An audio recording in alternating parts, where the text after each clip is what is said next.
아침에 일어나서 한 잔, 점심 먹고 또 한 잔. 매서운 한파에도 손에서 놓지 못합니다. 커피는 한국인의 일상에서 떼래야 뗄 수 없는 존재죠. 그럼 여러분은 커피 마시러 어디로 가시나요? 미국인들은 동네 카페나 던킨, 더치브로스, 블랭크 스트리트 같은 곳을 이용한다는데요. 어라? 왜 스타벅스가 안 보이지? 세계 최대 커피 전문점 스타벅스가 흔들리고 있습니다.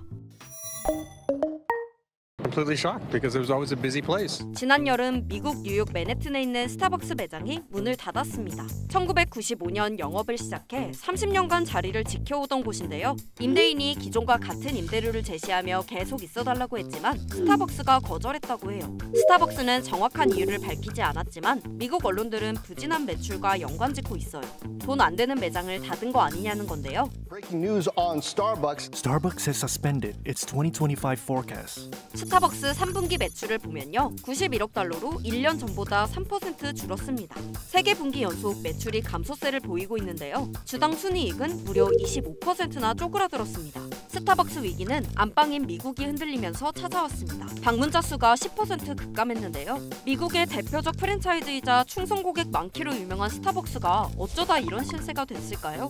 답은 가격에 있습니다. 4년 전만 해도 3.95달러 하던 라떼 한 잔이 지금은 4.95달러입니다. 같은 기간 맥도날드 커피가 40% 이상 올랐지만 그래도 스타벅스보다 저렴합니다. 결국 한 잔에 7, 8천 원 하는 커피값에 미국 소비자들이 부담을 느끼고 있다는 얘긴데요. Well, the price of coffee has plunged 30% recently. So they say they're providing an experience. 에스프레소 한 잔과 책이나 노트북을 들고 소파에 앉아 편히 몸을 쉴 수 있는 곳. 커피 이상의 경험과 공간을 판다는 하워드 슐츠 전 스타벅스 회장의 경영 철학은 스타벅스를 세계 최대 커피 전문점으로 키웠는데요. 지난 71년 스타벅스는 손님이 보는 앞에서 직접 원두를 갈아 막 뽑아낸 재료로 신선한 커피를 제공하는 파격적인 영업을 시작했습니다.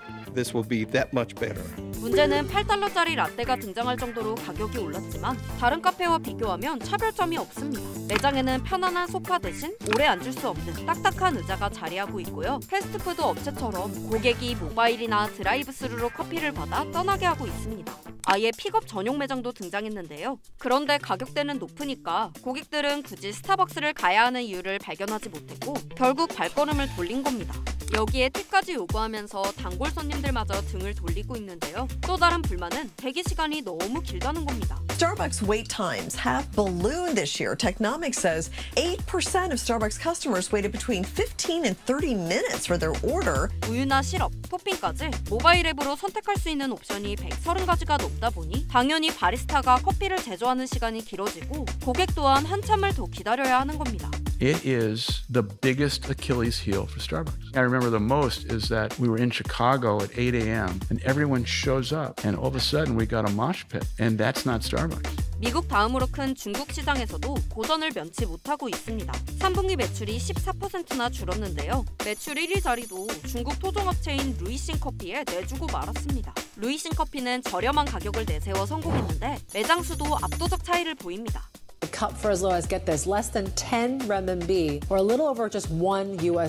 그렇다면 한국은 어떨까요? 스타벅스 코리아는 지난해 3조 원에 가까운 사상 최대 매출액을 기록했지만요. 이익률은 다릅니다. 2021년엔 10%를 넘기기도 했지만 최근엔 반토막 수준. 공교롭게도 이마트가 최대 주주가 된 이듬해인 2022년부터 크게 꺾였습니다. 스타벅스 코리아가 다음 달 1일부터 커피류를 제외한 아이스 음료 11종의 풀사이즈 메뉴 가격을 200원씩 인상합니다. 커피 원두 가격과 인건비 인상 등이 수익성을 까먹고 있고 경쟁자인 저가 커피 영향도 큽니다. 고물가 여파로 2,000원 이하의 싼 커피를 찾는 소비자들이 많아졌기 때문인데요. 가격 경쟁력과 높은 회전율을 앞세운 저가 커피는 영업이익률도 높습니다.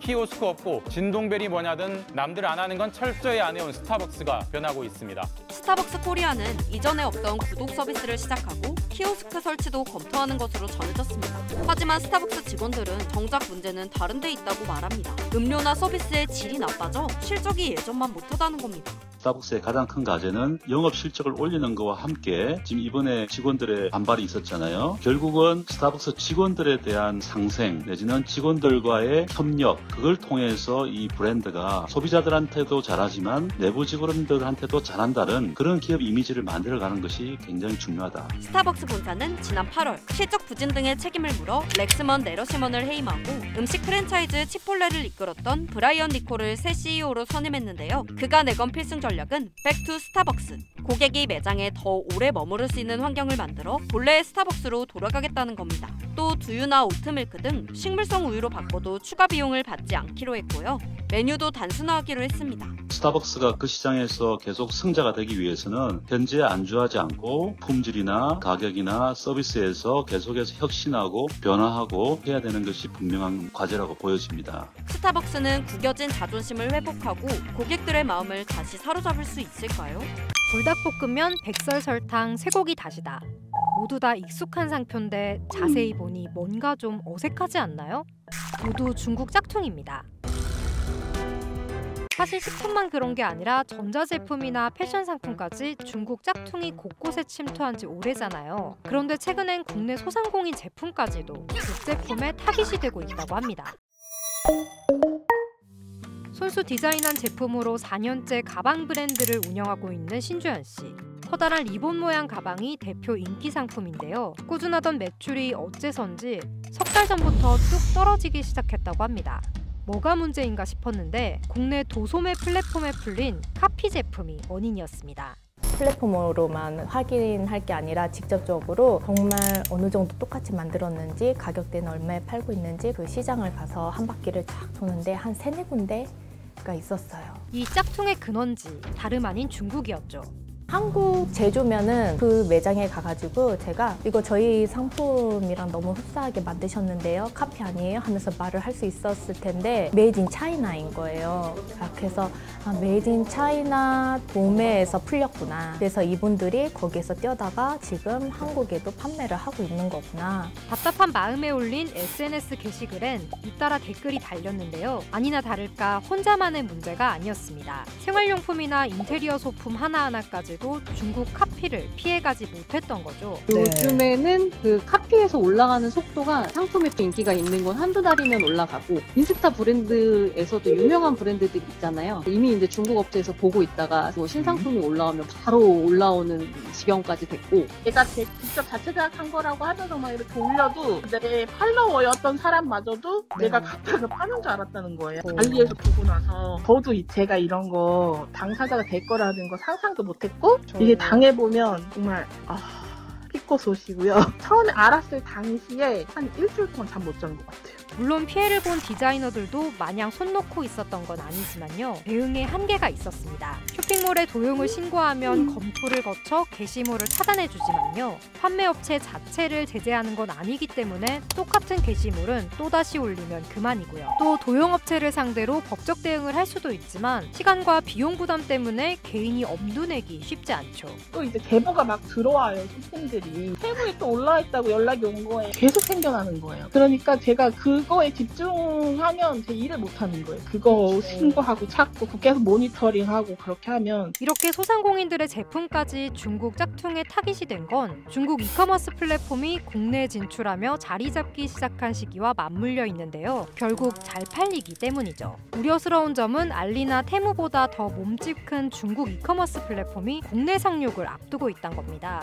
중국 알리바바 그룹의 최대 도매 사이트인 1688.com인데요. 1688.com엔 이미 국내 디자인을 도용한 상품이 수두룩한데요. 앞으로 정식 한국어 서비스까지 나온다면 중국 짝퉁이 국내 도매 시장을 잠식하는 건 시간 문제일지 모릅니다. 가격이 절대적 요인인 도매 시장에선 중국의 초저가 공세가 더 강하게 먹힐 수 있다는 거죠. 디자인이나 상표권이나 뭐 이런 거를 지적재산권으로 등록을 하고 그거를 보호받을 수 있는 조치를 취하기가 어렵거든요. 근데 정부가 좀 이거는 적극적으로 좀 나서주셔야 된다. 저는 그렇게 생각을 해요. 손쉽게 등록을 할 수 있게 그런 절차를 마련하는 게 필요하고, 필요에 따라서 모니터링하는 기본이나 툴이나 이런 것들도 좀 적극적으로 개발을 해서 이거를 보호받도록 그럼 노력을 좀 해주시면 좋을 것 같아요. 우리나라뿐만 아니라 중국 정부의 강력한 규제 방안도 필요해 보이는데요. 중국도 짝퉁의 나라란 꼬리표를 떼기 위한 자구책을 마련하고 있습니다. 알리만 해도 지식재산권 보호를 위해 앞으로 3년간 100억 원을 투자하기로 발표한 바 있고요. 중국 법원이 자국 짝퉁을 인정해 한국 기업에 대한 손해를 배상해야 한다는 이례적인 판결이 나오기도 했습니다. 다만 국내 소상공인을 보호할 제대로 된 대책이 마련되지 않는 이상 결국 이득을 보는 건 중국 얌체 업체일 수밖에 없겠죠. 무려 4년을 이어온 대한항공과 아시아나항공의 합병. 드디어 마침표를 찍게 됐습니다. 대한항공은 향후 2년간 합병 절차를 마무리하면 세계 10위권의 초대형 항공사로 거듭날 전망인데요. 회사 입장에선 경쟁사를 흡수하니 좋겠지만요. 소비자 입장에선 걱정부터 앞서는데요. 경쟁 없어져서 독과점 되니까 항공권이 싸질 않고 진짜 좋은 게 하나도 없어. 마일리지 어떻게 됨? 지금 쓸 곳 없이 쌓여만 가고 있는데. 두 회사의 합병은 앞으로 우리에게 어떤 영향을 줄까요? 아시아나항공 마일리지 쇼핑몰입니다. 웬만한 상품은 모두 품절입니다. 올라오는 상품마다 족족 순식간에 동이 납니다. 지난 9월 합병을 앞둔 아시아나항공이 쇼핑몰을 만들어 가전과 생활용품 등을 선보였지만요. 물품 수량이 극히 적고 딱히 살 물건이 없다는 불만이 터져나오고 있습니다. 몇 년 걸렸는지는 기억이 잘 안 났지만 월에 한 200~300만 원씩 정도 결제하면서 아시아나 항공에서 마련해 놓은 몰도 있었는데 들어가 보니까 제품도 아무것도 없었고요. 연말을 앞두고 마일리지 전용 재주행 프로모션도 만들었는데요. 그마저도 5,000석 미만이라 좌석 잡는 게 하늘의 별따기입니다. 아니 도대체 아시아나 잔여 마일리지가 얼마냐고요? 무려 1조 원 가량으로 추정되는데요. 어차피 대한항공이 합병하니까 그대로 두면 되지 않을까 싶지만 상황은 간단하지 않습니다. 우선 마일리지는 회계상 일종의 부채로 분류돼서요. 항공사 입장에선 최대한 덜어내길 원하고요. 합병이 마무리되는 2년간 각사 마일리지가 따로 운영되지만 양측은 최대한 소진하는 게 목표입니다. 물론 속시원히 마일리지를 1대1로 통합하는 방법도 생각해볼 수 있지만요. 대한항공과 아시아나항공의 마일리지당 환산 금액 가치가 달라 쉬운 일이 아닙니다. 사실 이 마일리지 문제는 국내 항공산업의 특수성도 감안해야 하는데요. 미국이나 유럽에서 통상적으로 이렇게 기업 결합이 일어나면서 마일리지에 대한 잡음 이런 부분들은 뭐 이런 정도는 아니거든요. 우리나라 같은 경우는 뭐 예를 들어서 1년, 2년, 5년 이렇게 해서 우리가 익스파이어를 시키잖아요. 근데 외국 항공사 같은 경우는 대부분 6개월, 1년 이 정도에서 사용하지 않게 되면 자연스럽게 소멸을 해버려요. 대한항공 같은 경우 미국을 한 서너 번 갔다 오면 한 번 갔다 올 수 있는 마일리지 프리 티켓이 나올 정도인데 그런 정도보다 훨씬 덜하다라는 거죠. 소중한 마일리지 이대로 날리기엔 너무 아깝잖아요. 최근 정계와 업계 압박해서 다양한 방안이 거론되고 있지만요. 이례적인 합병이다 보니 해결 방법을 찾기까지 시간이 더 걸릴 전망이에요. 우리가 눈여겨볼 이슈는 더 있습니다. 바로 LCC 문제입니다. 대한항공은 진에어를, 아시아나항공은 에어서울과 에어부산을 자회사로 두고 있죠. 그래서 진에어를 중심으로 에어서울과 에어부산이 통합될 전망인데요. 세 개의 LCC가 운행하던 노선을 조정하는 과정에서 소비자의 체감 이익은 줄어들 가능성이 큽니다. 이제 수요에 맞춰서 적정하게 노선이나 공급을 조정을 하다 보니까 그 이전보다는 소비자 입장에서는 선택을 할 수 있는 폭이 좁아지면서 항공 운임은 인상이 될 수밖에 없는 그러면서 이제 소비자 편익은 아무래도 감소하는 그런 현상이 자연적으로 연쇄적으로 발생할 수밖에 없다라는 거죠. 더구나 항공료 인상 이슈가 생길 때마다 국내 항공사 독점에 대한 소비자들의 불안감이 커질 수밖에 없잖아요. 공정이나 국토부 등에서 심지어는 외국 기관들에서도 안전장치를 좀 많이 고민을 했어요. 요금 인상이나 서비스가 정화가 되면 과거하고 다르게 소비자들이 바로 알 수 있고 뭐 SNS나 이런 온라인으로 여론 형성이 되면 항공사 같은 경우는 타격이 굉장히 크거든요. 대한항공은 조만간 아시아나항공을 자회사로 편입한 다음에요. 2년간 독립운영 기간을 거쳐 통합 대한항공을 출범한다고 합니다. 수십 년간 경쟁했던 두 회사가 하나로 합치는 만큼 넘어야 할 난기류가 많아 보이는데요. 대한항공은 과연 이 난관을 뚫고 연착륙할 수 있을까요? 앞으로 내가 건달아라고 부르면 건달이 모드가 되어줘. 나를 햄이라고 불러. 네, 햄 완전히 이해했습니다. 앞으로 건달아라 부르면 햄이 말 무슨에 무조건적으로 공감하며 필요한 경우 동의도 해드리겠습니다. 최근 커뮤니티를 뜨겁게 달군 글 하나. 리트윗이 무려 3만 회가 넘어가는데요. 요즘 취미, 챗GPT한테 상사 욕하기, 좀 위로된 레알로. 마치 건달이 된 것 같은 웃긴 말투를 학습시켜서 챗GPT를 상담 용도로 쓰고 있다는 글이었는데 심지어 딸의 불안 치료에 사용하고 있다는 글도 보였습니다. 월 3만 원에 나를 무한대로 공감해주는 상담사가 생긴다니 좀 탐나서 PD도 직접 해봤는데요. 아니 진짜 해주는데요? 너무 좋아요. 제가 대문자 F라 이 무조건적인 공감이 마음에 들더라고요. 그런데 한편으로는 GPT가 뭘 보고 이렇게 공감하는 건지 궁금하기도 하고 오히려 사람에게 부정적인 영향을 주거나 범죄를 부추기진 않을까 걱정되기도 했는데요. 챗 GPT의 반응이 적절한 건지 얘한테 위로받아도 정말 괜찮은지 크래비 전문가에게 직접 찾아가 봤습니다. 챗 GPT의 답변, 전문가가 보기에 어떤지 먼저 물어봤는데요. 사실은 지금 있는 상황들을 그대로 다시 한번 설명을 해준 거고 내 감정들을 같이 공감을 해준 거죠. 이제 응원을 하는 말을 했네요. 그래서 당신 옆에 있는 사람이다 라고 그런 말들을 했네요. 많이 안심되셨을 것 같아요. 그러면서 심호흡을 하거나 산책을 하거나 전환활동들을 제안을 해요. 사실은 굉장히 적절하게 반응을 한 것 같아요. 이 상황만 봤을 때는. 네. 아무 말이나 하는 줄 알았더니 GPT 제법인데요. 하지만 사람들이 받고 가장 즐거워했던 답변은 따로 있었잖아요. 인터넷을 보면 이런 식으로 앞으로 내가 건달아라고 부르면 건달이 모두가 되어줘. 나를 햄이라고 불러. 이해됐어? 여기 한번 읽어주실 수 있을까요? 민망한데요. 네, 햄 완전히 이해했습니다. 앞으로 건달아라 부르면 건달이 모드로 전환해서 햄이 말씀에 무조건적으로 공감하며 필요한 경우 비난도 해드리겠습니다. 사실 상담을 받거나 친구들한테 얘기를 하면 이 정도의 반응이 나올 수가 없잖아요. 그러면 이런 반응은 좀 공감 요법 중에서 지금 여기서 나왔던 부분들 같은 경우에는 연극하는 것 같지 않나요? 공감이라기보다는 네. 내가 먼저 지시를 하잖아요. 네. 지시를 한 상황을 알아준 거죠. 근데 무조건 내 뜻을 따라줘가 공감은 아닙니다. 아, 당신의 상태가 그렇구나 라고 인정하는 게 공감이고요. 배우면은 우리가 예능에서 보는 상황극 상황들 있잖아요. 갑자기 상황극이 느닷없이 들어오는 상황. 느닷없이 들어왔는데 GPT는 시킨 대로 하니까 네, 아주 예능감 좋게. 공감이라기보다 내 지시에 따라준 거지만요. 이게 실제로 스트레스 해소에 도움이 되긴 한다고 합니다. 심리극이라는 치료 기법이 있습니다. 실제 생활에서는 못하는 그런 경험들을 함으로써 그 감정들을 느끼고 정리하고 하는 과정들이 일상적인 스트레스를 해소하는 데 도움이 된다면 좋은 방향인 것 같긴 합니다. 현실이 아닌 것들을 구분하지 못하는 사람, 쓰는 사용자의 문제겠죠. 영화 허 같은 데서도 보면 인공지능이랑 사랑에 빠지기도 하잖아요.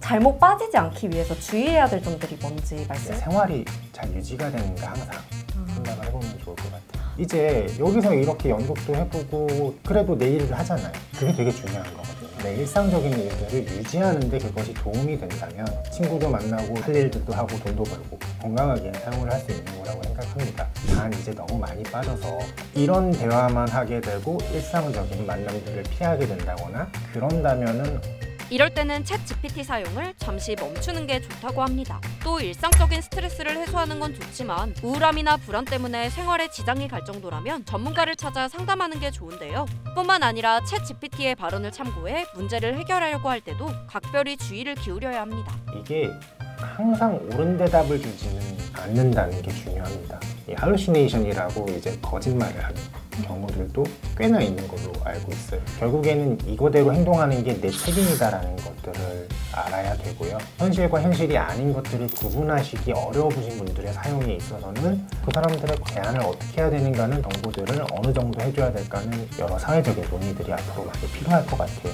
AI가 워낙 빠르게 발전하고 있어 아직 규제가 만들어지지 않은 부분이 훨씬 많은데요. 혐오 표현 문제 등이 개선될 수 있도록 사용자들도 적극적으로 관심을 가질 필요가 있다고 합니다. 또 챗 GPT가 잘못된 내용을 알려줄 수도 있으니 한 번 더 확인도 해야 하는 거 알고 계시죠? 건강한 챗 GPT 사용을 위해 추천하고 싶은 방법이 있다면 댓글로 알려주세요.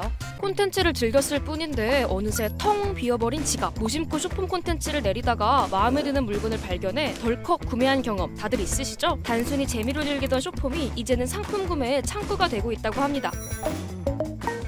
올해 선풍적인 인기를 끌었던 두바이 초콜릿. 이 열풍의 시작은 아랍에미리트 인플루언서 마리아의 틱톡 영상이었는데요. 식품뿐만 아니라 최근에는 K뷰티가 쇼폼 마케팅 시장에서 화제가 되면서 이제 대세는 쇼핑이 아니라 쇼핑이다 라는 말까지 나오고 있습니다. 미디어 시청 행태가 완전히 이제 바뀌었잖아요. 지금은 이제 쇼폼이 대세가 된 이제 시대로 이제 왔기 때문에 홈쇼핑 업계도 이 대열에 뛰어들었는데요. 그동안 주로 TV 방송이나 롱폼 콘텐츠로 물건을 팔아왔는데 이제 변화가 생겼습니다. 각사마다 모바일 앱의 쇼츠 탭을 이렇게 각각 신설했는데요. 홈쇼핑 브랜드 C사의 경우 메인 화면에 쇼폼 영상을 배치하자 주문 금액이 1월 대비 116% 증가했고 같은 기간 주문 고객 수 또한 90%나 늘었다고 합니다. N사도 쇼폼 커머스 기능을 도입해 거래액이 1254%나 증가했다고 하는데요. 소비자가 쇼폼을 활용한 마케팅에 이토록 뜨겁게 반응하는 이유는 뭘까요? 이제 검색으로 들어오는 유입률보다 대부분의 경우가 그러니까 유튜브에서 메인에 올려서 추천해줬을 때 바이럴 되는 경우가 거의 95% 이상이거든요. 개인들도 아무래도 이렇게 자주 시청을 하는 컨텐츠에 대해서 선호도에 따라 최적화해서 추천이 되다 보니까 즉 평소에 보는 영상, 자주 가는 계정, 구매 이력을 기반으로 한 개인화가 잘 갖춰져 소비자가 이끌릴 수밖에 없는 거죠. 내 취향에 맞는 콘텐츠와 상품을 추천해준다는 점에서는 참 좋은데 이거 충동 구매로 이어질 수 있다는 점에서는 조금 우려스럽기도 합니다. 생각을 깊이 할 수 있는 상태에서 의사결정을 내려야 되는데 짧은 영상을 계속 시청하다가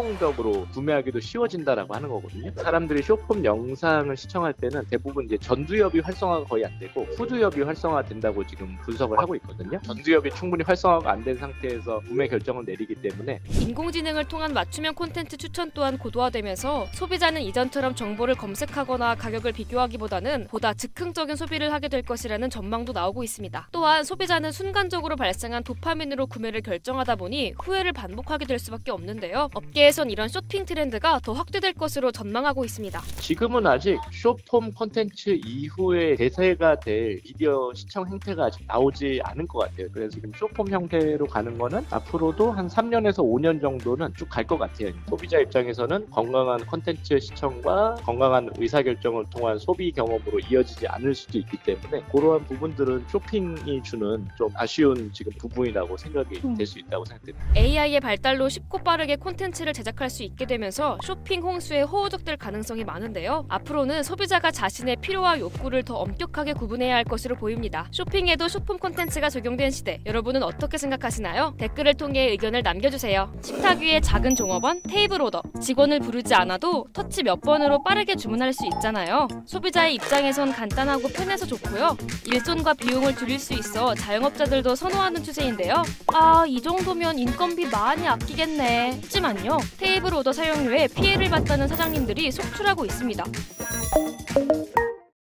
인건비를 아낄 생각에 테이블 오더를 알아보던 30대 사장님은 수수료, 설치비, 유지비 전부 0원이라는 광고글을 살펴보다가 예상치 못한 수수료 폭탄에 깜짝 놀랐습니다. 해서 들어가 봤는데 좀 알아보니까 마케팅만 그런 식으로 하고 결국엔 결제 수수료를 높게 책정해서 떼먹는 그런 방식이거든요. 실제로 피해를 당한 사장님도 있습니다. 정부 지원 100%에 설치비를 지원해준다는 한 테이블 오더 업체의 문자를 받고 덜컥 계약을 한 건데요. 연락이 왔지. 문자로 정부 지원 100% 된다고 하니까 신청을 한 거예요. 제가 인건비보다 더 싸니까 생각하고 한 건데 몰랐어요. 모르고 그냥 한 거야. 그런데 다른 가게에서는 테이블 오더를 한 달에 10,000원대로 사용한다는 소식을 접해 듣고 깜짝 놀라 계약서를 확인해 보았다고 해요. 카드 수수료 0.25%더라고. 체크카드는 1%고. 근데 무조건 다 3%를 떼간 거야. 매출이 많이 나오죠. 한 2억 2천 나오거든요. 순 20만 원 아니야 3%면. 그렇잖아? 근데 우리는 한 달에 적게는 200만 원, 많게는 600만 원을 내니. 한 커뮤니티에선 부모님이 덜컥 약 8% 수수료에 테이블 오더 설치 계약을 맺어 도움을 달라는 글도 올라올 정도입니다. 계약 해지를 요구하는 경우도 많지만 그 과정이 쉽지는 않습니다. 계약 기간 2년에서 3년을 채우지 못하면 수십만 원에서 많게는 1,000만 원대의 위약금을 물어야 하는데요. 처음에 2.8%인가 2.7%였거든요. 이제 나중에 기계를 자리에서 결제를 할 수 있게끔 바꿔달라고 요청했을 때 3.3%까지 올라갔어요. 수수료는 수수료대로 가져가고 기기는 계약 기간 동안 완료를 하시면은 저희가 무상을 제공합니다 이런 거였으니까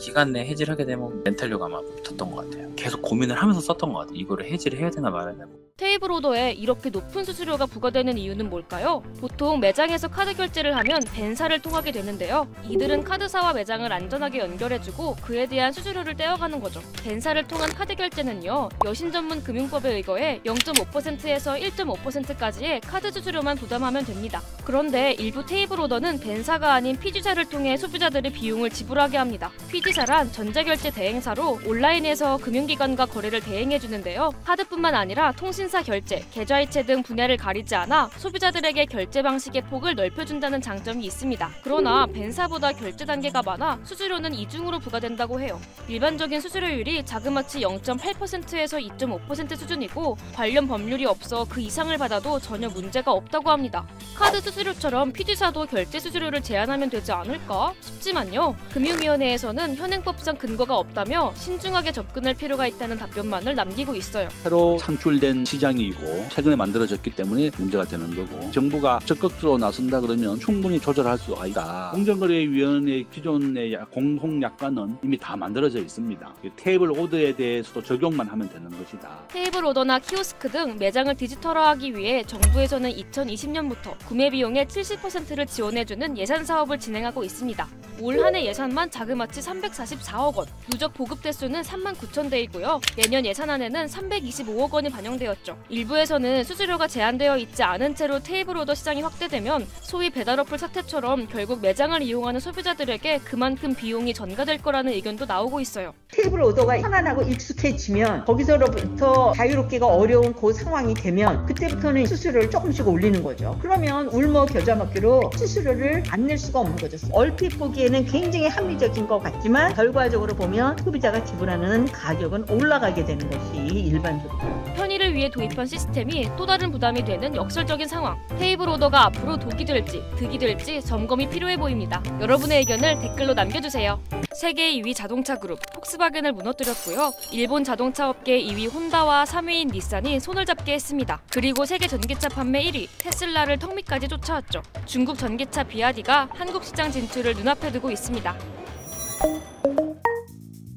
비아디 대표 모델인 아토3입니다. 소형 전기 SUV로 한 번 충전으로 300에서 400km를 달릴 수 있습니다. デザインも悪くないし、海外に行くことが多いので、よく見るものですから。 비아디 전기차가 국내 시장에 상륙합니다. 1월 16일 정식 출범을 예고했는데요. 출시 모델은 아토3와 더불어 중형 세단 실, 소형 해치백 돌핀 등이 유력한 것으로 알려졌습니다. 이미 국내에 전기버스를 대량 판매한 비아디가 이제 승용차 시장까지 노리고 있는 건데요. 전기차는 테슬라가 늘 우위였지만 이제 상황이 달라졌습니다. 비아디는 2024년 한 해 동안 전 세계적으로 전기차 176만여 대를 판매했습니다. 전년보다 20만여 대를 더 판 건데요. 반면 테슬라는 같은 기간 178만여 대를 기록해 10여 년 만에 처음으로 연간 판매량이 감소했습니다. 비아디는 탄탄한 중국 내수를 등에 업고 유럽과 동남아, 남미 등지에서 판매점을 늘리는 등 해외 시장에 공을 들이고 있는데요. 일본차 텃밭으로 불리는 태국 전기차 시장에서 비아디 점유율은 40%나 됩니다. ข้อแรกนะครับประหยัดน้ำมันเนี่ย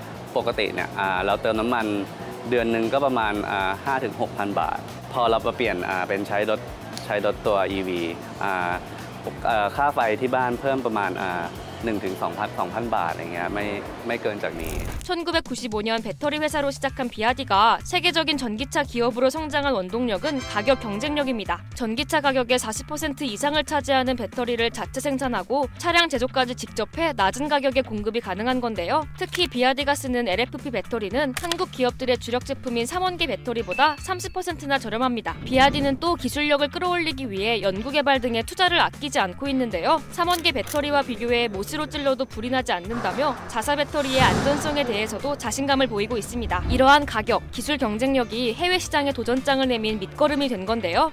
특히 한국 시장을 넘지 않고서는 실제 특히 전기차나 이런 분야에 대해서 적절한 전 세계적인 평가를 받기는 좀 곤란하다, 이런 어떤 평가들도 있거든요. 그러다 보니까 모니터링 샵 개념으로 한국 시장은 반드시 넘어야 될 어떤 시장이 됩니다. 국내 전기차 시장은 이른바 캐즘에 갇혀 있습니다. 쉽게 말해 초창기 전기차 살 사람은 다 사고 일시적으로 수요가 떨어지는 시기를 말하는데요. 2022년 정점을 찍었던 국내 전기차 판매량은 지난해 9만여 대로 연간 10만 대 선이 무너졌습니다. 비싼 가격에 보조금까지 줄어든 영향이란 분석이 나오지만 충전이 불편한 안전하고 안전성에 대한 여전한 우려가 발목을 잡고 있는 건데요. 중국차에 대한 생소함, 또 불신이 있는 상황에서 한국 소비자들은 비아디를 살까요? 아직 구체적인 가격 수준은 공개되지 않고 있지만요. 중국에서 2천만 원대 초반에 팔리는 아토3의 경우 일본에선 4,100만 원 수준, 업계는 관세와 수입사 마진 등을 고려해 3천만 원대 수준으로 예상하고 있는데요. 동급격인 현대차 아이오닉5의 국내 판매가는 4천만 원대 후반부터 시작합니다. 국내 소비자들이 중국 차에 대한 어떤 품질 이슈나 아니면 불안감 때문에 초기에는 구매를 하지 않을 가능성이 상당히 높은데 저가형 전기차를 중심으로 판매된 이후에 품질이나 뭐 어떤 화재나 사고 등 큰 이슈가 없다라고 하면 1년 내에 점차적으로 국내 시장을 잠식할 가능성은 상당히 높습니다.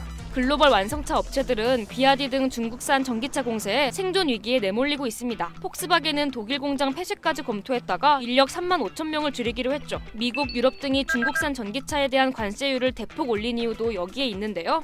트럼프 당선인은 집권 시 중국산 제품에는 60%의 고율 관세를 매기고 특히 멕시코에서 생산되는 중국 업체의 차에는 1000% 관세를 부과하겠다. 비아디의 한국 시장 진출은 테슬라보다 현대차, 기아에 더 위협이 될 거란 우려도 제기됩니다. 차 한 대당 $10,000 가까이 수익이 나기 때문에 충분히 가격을 낮출 여지가 있는데 현대기아 같은 경우는 전기차 한 대 팔았을 때 남는 게 여러 가지를 계산해 봤을 때는 $1,000 미만이기 때문에 테슬라의 10분의 1밖에 안 되거든요. 실제 적자를 염두에 두지 않는 한은 그 적절히 맞추기는 좀 쉽지 않은 상황입니다. 저렴한 가격이라는 확실한 매력으로 한국 시장 진출 초읽기에 들어간 중국 전기차 비아디. 과연 한국에서 통할 수 있을까요? 비트코인은 처음으로 10만 달러 선을 돌파하며 비트코인이 고공행진을 이어가고 있습니다. 한때 10만 달러 고지도 넘어선 비트코인. 요새 난리죠? 요즘처럼 비트코인 가격이 널뛰기를 하면 함께 들썩이는 국가들이 있습니다. 불교의 나라, 인구 78만의 작은 나라인 부탄 왕국은 세계에서 4번째로 코인을 많이 가진 국가인데요. 히말라야 산맥에서 생산한 전기로 비트코인을 채굴하고 있습니다. 현재 보유한 비트코인은 총 11,688개로 가치가 약 11억 달러에 이르며 GDP의 36%를 차지한다고 합니다. 최근엔 일부 비트코인을 매도해서 약 1억 3,900만 달러의 수익을 실현했다고 해요. 범죄 단속으로 압수했던 비트코인 덕을 본 정부들도 있어요. 미국 정부는 비트코인을 사들이거나 채굴한 게 아니라 범죄 수익 환수를 통해 보유하고 있는데요. 보유량은 21만여 개, 우리 돈으로 25조 원이 넘는 것으로 추정됩니다. 불가리아도 지난 2017년 사이버 범죄 단속으로 약 21만 개의 비트코인을 압수한 것으로 알려졌어요. 현재까지 보유하고 있다면 가격이 엄청나게 뛰었겠죠? 비트코인을 아예 법정 화폐로 채택한 나라도 있죠. 한때 살인율 1위를 찍고 갱단의 나라로 불렸던 엘살바도르. 비트코인을 법정 통화로 채택을 하는 그런 나라는 흔치가 않으니까 위험스럽기도 하고 무전적이기도 하고 이목을 많이 끌었는데 현재 엘살바도르는 비트코인 거래와 홍보 등을 지원하는 대통령 직속 기관도 운영 중인데요. 2021년 세계 최초로 비트코인을 법정 통화로 도입하고 국가 예산으로 대량의 비트코인을 매입할 당시 반발이 상당했다고 합니다. 반정부 시위까지 일어났다고 해요. 하지만 최근 비트코인 가격이 상승 국면에 접어들며 상황은 180도 반전됩니다. 2022년엔 60%의 손해를 봤지만 최근 비트코인의 우호적인 트럼프 효과로 인한 가격 급등으로 90% 이상의 수익을 본 것으로 전해지는데요. 엘살바도르는 신이 돕는 나라다 라는 말까지 나오고 있어요. 엘살바도르 정부는 비트코인 금융 인프라 구축을 위해서도 지속적으로 노력해왔어요. 우선 시민들이 쉽게 결제 사용할 수 있도록 치보 월렛이라는 앱을 배포했는데요. 비트코인으로 공공 서비스를 결제하면 파격적인 할인을 해주기도 했습니다. 이 국립동물병원에서는 진료부터 수술까지 모든 서비스에 대해 비트코인으로 지불하기만 한다면 한 건당 단 25센트, 약 380원의 비용만 내면 된다고 합니다. 그런데요, 정부가 비트코인 실생활 사용을 이렇게까지나 유도했는데 2022년 24.4%였던 비트코인 사용률은 2024년 7.5%로 오히려 확 떨어졌다고 해요. Toman Bitcoin? No. Toman Bitcoin? No. 실생활 결제 인프라 구축이 아직은 불충분하고 국민들도 변동성 문제 때문에 비트코인보다 기존에 쓰던 미국 달러를 더 선호하기 때문이라고 하는데요. 비트코인이 법정화폐가 된다 그래서 생각을 해보면 뭘 살 수 있어야 되잖아요. 일반 시민들이 일상생활에서 비트코인을 갖고 살 수 있는 게 매우 제한적이잖아요. 법정화폐 지정 후에도 아직 결제가 아닌 투자 목적으로 암호화폐를 활용하는 분위기가 강하다고 합니다. 20대 엘살바도르 현지인도 비트코인을 결제 수단으로 사용해 본 적이 없다고 했어요. Lo que sí he notado con una amistad que invirtió en Bitcoin, ha hecho mejoras en el uso de este tipo de moneda electrónica, ¿verdad? A la vez tengo entendido de que ha beneficiado bastante que invirtieron porque ahorita que el Bitcoin está 법정 화폐로서의 안정성 문제도 여전히 남아 있습니다. 단기적으로는 가격이 올라간다고 하니까 좋을 수도 있는데 법정 통화로 채택한 비트코인이 변동성이 너무 심하니까 국가 통화 정책이나 여러 전반의 정책 운영을 하는 과정에서 그게 과연 좋을까 생각을 해보면 암호화폐는 앞으로 실생활에서 결제 수단으로 더 널리 쓰이게 될까요? 비트코인으로 대박을 노리는 국가들의 미래는 어떻게 될까요? 여러분의 생각을 댓글로 남겨주세요. 요즘 길거리에서 이런 식자재 마트 자주 본 적 있죠? 우리 동네에도 생김. 사람들 바글바글함. 우리 동네도 완전 장사 잘 돼. 요즘 커뮤니티에도 유독 이런 식자재 마트가 자주 보인다는 이야기가 나오는데요. 안으로 들어가면 대형마트와 다를 게 없잖아요. 실제로도 국내 전통시장 200곳 감소, 대형마트 3사 약 30곳 감소. 이들이 계속해서 약세를 보이는 동안 전국 식자재 마트 점포 수는 최근 5년간 74% 증가했습니다. 이 증가율에는 조금 특별한 이유가 있다고 하는데요. 바로 식자재 마트의 경쟁자인 대형마트와 관련이 있다고 해요. 골목 상권을 보호하기 위해 만들어진 유통산업발전법에 따라 10년 동안 대형마트는 신규 출점이 제한되었고요. 월 2회뿐 아니라 공휴일에는 의무적으로 휴업을 해야 하며 자정부터 오전 10시까지 영업을 할 수 없는 영업시간 규제가 있었어요. 식자재 마트는 그 틈을 파고 몸집을 키우기 시작한 겁니다. 매장 면적이 3,000제곱미터 이상인 업장을 대형마트로 분류하는데요. 식자재 마트는 이 면적을 넘지 않게 2,999제곱미터 이하로 매장을 짓습니다. 또한 건물을 쪼개서 짓는 꼼수를 부리는 건데요. 예를 들면 우선 건물 3개를 1,000제곱미터 이하로 짓고 그 사이를 통로로 이어줍니다. 소비자들은 실제로 통로를 지나다니며 새 건물을 자유롭게 이용할 수 있습니다. 1,000제곱미터 건물 3개로 각각 등록되었지만 사실은 대형마트에 준하는 규모의 마트를 운영하게 되는 거죠. 건축법에서는 매장 면적이 1,000제곱미터 이상이면 판매시설에 속하고요. 그 미만이면 근린생활시설, 즉 소매점으로 분류가 됩니다. 소매점으로 운영하면 소방안전시설과 장애인 편의시설 등을 의무적으로 설치하지 않아도 되고 건축물 유지, 관리를 위한 정기, 수시 점검을 피할 수 있습니다. 건물뿐만 아니라 등록된 법인도 쪼개는 실정인데요. 세워진 건물에 각각 법인을 다르게 등록하는 거죠. 만약 법인 하나가 매출 1,000억 원을 초과하게 되면 대규모 유통업자로 규정되어 각종 규제를 받는데요. 이를 피해가기 위한 수단인 겁니다. 실제로 한 지자체는 4개 건물로 건축 허가를 받아 1개의 판매시설로 운영하고 있던 식자재 마트를 고발했지만 법인 쪼개기 방법으로 건축 규제를 피해갔다고 해요. 식자재 마트의 가장 큰 이점은요, 운영시간 규제를 피할 수 있다는 겁니다. 대형마트 같은 경우에는 24시부터 10시까지 영업을 못하는데 식자재 마트 같은 경우에는 아침 6시에서 8시 사이에 매출액이 높기 때문에 주중보다 주말이 일요일날 2배 이상 높기 때문에 영업 규제가 당하게 되면 매출액 감소가 매우 심하기 때문에 이렇게 꼼수 출점을 하게 되는 거죠. 식자재 마트들이 요리조리 규제를 피해가며 몸집을 부풀리는 사이 골목상권 상인들의 속은 타들어가고 있습니다. 대형마트 같은 경우에는 물건 하나를 구매할 때도 주차하고 입구를 들어가서 다시 계산하고 주차하고 나오다 보면 최소 30분 이상 소요가 됩니다. 식자재 마트는 전통산업 보전구역에 들어갔을 때 오히려 더 영향이 큰 걸로 나옵니다. 식자재 마트나 전통시장 골목상권 같은 경우에는 사실상 바로 가서 구매를 바로 할 수 있기 때문에 전통시장과 이용시간, 고객 단위, 방문 방법 공통점이기 때문에 식자재 마트가 더 많은 영향을 미친다라고 보시면 될 것 같습니다. 전통시장 상인들 식자재 마트가 근방에 들어오는 것 두려울 수밖에 없는데요. 최근 고양시의 한 지역에 식자재 마트가 들어온다는 소식에 주변 전통시장 상인들이 나서 시위를 벌이기도 했죠. 소규모로 들어와서 소규모로 하는 장사가 저희는 말리지는 않겠습니다. 근데 한 대규모로 들어와서 대규모가 소규모로 신고하다 들어오면은 주변 상권의 소상공인들이 전체가 다 무너진다는 얘기죠. 지하 1층, 지상 1층, 지상 2층에서 총 3,000제곱미터가 넘기 때문에 대규모 점포로 들어와야지 식자재 마트로는 들어올 수 없는 평수라고 생각하는 거죠. 다 쪼개기로 들어가는 거죠. 그린생활 1종 쪼개고 2종 쪼개고 지금 교통영향평가를 봐서는 소형으로 우리가 그냥 일반 마트로 들어오는 거기 때문에 규제 대상이 하나도 없습니다. 이렇게 법의 허점을 이용해 막대한 이윤을 부풀리고 있는 식자재 마트는 대전 지역에선 4년간 13개가 늘어날 정도로 최근 점포 확장에도 가속도를 붙이고 있습니다. 1개에서 2개, 2개에서 3개, 3개에서 4개 늘어날 때 점점점 더 커지는 모델이거든요. 1년이나 2년에 하나씩 신규 오픈을 계속해서 목표로 하고 있고 그 개수가 점점 빨라지고 있거든요. 한 15% 내외 정도 영업이익이 나지 않을까 이렇게 추측을 하고 있습니다. 규제를 피해간 식자재 마트가 점점 시장 전체를 위협하자 대형마트처럼 동일하게 규제해야 한다는 의견과 전통시장 등 골목상권의 경쟁력을 높이는 방안을 찾는 것이 해답이라고 보는 시선이 부딪히고 있는데요. 과연 두 주체는 공존할 수 있을까요? 여러분의 의견을 댓글로 남겨주세요. 배달앱에서 메뉴를 고르던 크래피디. 뭔가 이상한 점을 발견합니다. 기분 탓인가? 왜 더 비싼 것 같지?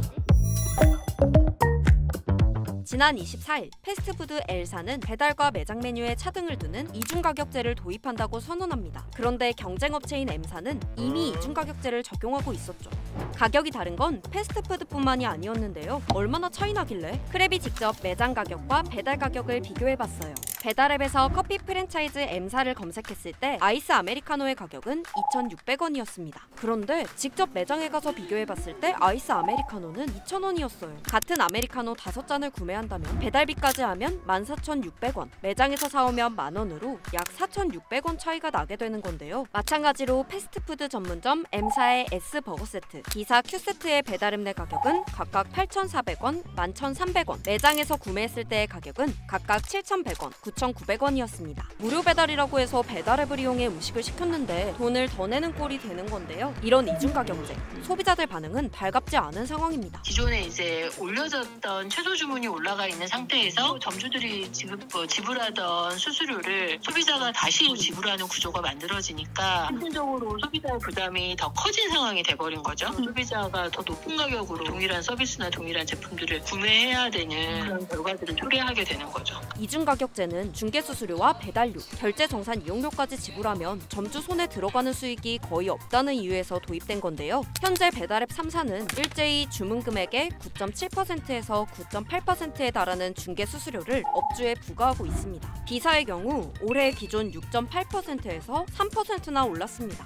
만약 2만원짜리 음식을 주문받으면 외식업주는 배달앱에 2,290원을 내는 셈이죠. 최근에는 프로모션을 위한 무료 배달 서비스까지 등장하면서 업주가 부담해야 할 수수료가 더 늘었다는 소문도 있었는데 분노의 화살이 배달앱 업계로 향할 조짐을 보이자 그동안 배달 시장을 잡기 위해 출혈 경쟁을 벌여온 플랫폼들은 서로 책임을 떠넘기는 모양새입니다. 입장문과 반박문을 내면서 이중가격제 책임 공방을 벌이고 있죠. 중개수수료 외에도 배달요금, 결제정산 이용료까지 부담해 업주의 부담이 더해지는 상황이라고 하는데요. 급기야 한국 프랜차이즈 산업협회는 업계 1위인 B사를 공정거래위원회에 신고했죠. 대형 프랜차이즈에 이어 개인 식당에서도 이중가격제를 도입하면서 외식업계 전반으로 확산하는 분위기인데요. 이런데도 공정거래위원회는 처벌하기 어렵다는 입장입니다. 그냥 가격만 표시하면 특별하게 큰 문제가 없거든요. 이것들이 충분하게 정보를 제공하지 않았을 때는 어떤 처벌을 내릴 것인가에 대한 처벌 규정이 따로 만들어져 있지 않아요. 그거를 들여다볼 근거도 지금은 현재는 없어요. 소비자 기본법에 과태료를 부과할 수 있는 조항이 있기야 하지만 일단 부당한 행위가 아닌 배달 비용을 이유로 가격을 올린 거라는 외식업체들의 항변이 있고요. 결국 가격 결정에 정부가 개입하는 것이어서 이를 제재하는 것도 힘들다고 해요. 문제는 배달앱에 들어갔을 때 최종 제품의 가격만 나와 있으니 배달과 매장 가격의 차이가 어느 정도인지 찾아볼 수도 없었고 무료 배달이라고 해도 최소 주문 비용과 메뉴 가격에 이미 배달비가 숨어 있어서 소비자가 오인할 요소가 많은데요. 소비자가 모르고 이거를 선택을 했다가 오히려 가격을 더 지불하게 되는 경우들이 발생하면 안 되기 때문에 그런 부분에서 충분하게 소비자가 알고 선택할 수 있도록 정보가 제공돼야 될 필요성은 있는 거죠. 그런 것들을 규제하거나 모니터링할 수 있는 근거가 좀 필요할 것 같고요. 이중가격제라는 이름으로 결국 소비자에게 전가된 배달료 부담, 배달 플랫폼의 과도한 중개 수수료가 낳은 총극은 끝날 기미를 보이지 않고 있는데요. 배달 음식 이중가격제,